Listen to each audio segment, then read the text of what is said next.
My takeaway assessment over the years, from research and studying and taking course at Xavier University of Louisiana at the Institute of Black Catholic Studies. A few retreat there years ago, and plus also years of ministry of church in the church, back in the days. But the work still continue anyway. But I think it's good to talk about the story of African slave and in Congo Square and do a reflection on faith, community, and culture. Because finding faith in our story and how African tradition shapes spirituality in the U.S., it's very important to reflect that from an angle of dissecting faith, how faith, music, and community have really been a lifeline for black people in America, even in the worst condition, whether it was in slavery, segregation, and discrimination. The fact that our ancestors found ways to hold on to hope, build community, and keep their spirit strong. And one of the best examples of this is Congo Square in New Orleans, a place where enslaved Africans gather and pray and made music that will eventually, quite frankly, influence everything from gospel to jazz. I think it's well documented in research. A lot of expert on this music, but for me it was particular a Catholic priest by the name of Father Jerome LeDoux, a Black Catholic priest, a priest who understands the power of music.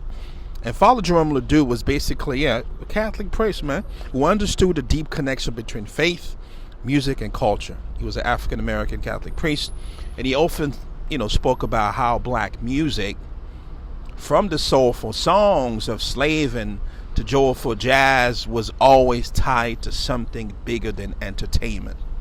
It was a way for people to survive, to heal, to speak to God in their own ways. And Father Jerome LeDoux saw how Congo Square was just not about music. It was about freedom. Even when freedom did not exist yet, right? And Father Jerome LeDoux's message was simple. Our history and our music tell a story of resilience. I think we all know this. You just have to do the research. It doesn't make sense. And that story still live on today. So, what was Congo Square and why does it matter, right? Imagine being in a world where your language, your family, and culture were all taken from you. And that was the reality for enslaved Africans in America. And we all know that, right? But even in those dark times, they found a way to keep something of their own.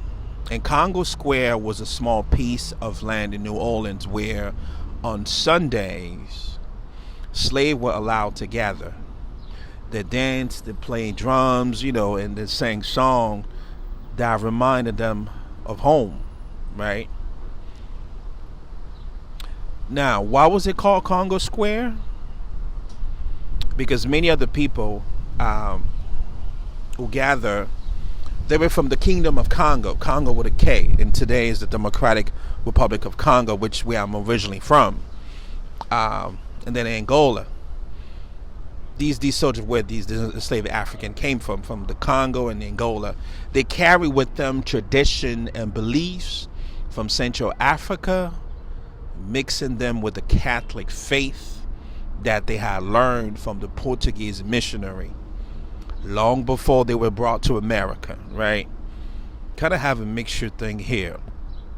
So what does that mean? Well, even in chain, they created something powerful.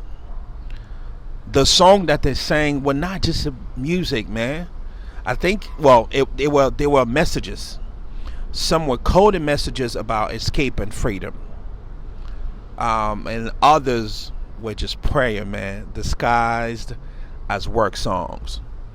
So this mix of African rhythm and Christian belief became the roots of Negro spirituals, gospel, blues, and jazz.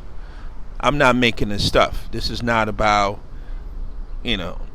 feelings or You can have your own opinion, but I think you have to research this. So basically, from church to the street, how black faith shaped American music is what we have to talk about. I think is where we have to talk about the history. Because think about your favorite song, the one that gives you chills, the one that makes you feel something deeper inside. That's what Negro spiritual were to enslaved people. They were not just songs, they were survival. The rhythms from Congo Square blended with rhythms from church created something new. Negro spirituals, songs of faith and struggle. I think that's what we have to dig. Like Swing Low, Swing Chariot. The Holy Blues, deep emotional storytelling that laid the foundation for the blues. Right? And jazz was born in New Orleans, carrying the soul of African rhythm and church music. Then you have gospel.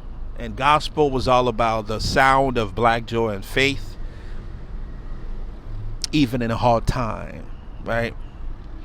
So music was not separate from faith. It was faith. It was a proof that no matter what people tried to take away, man, the spirits of black folk could never be broken, even until today.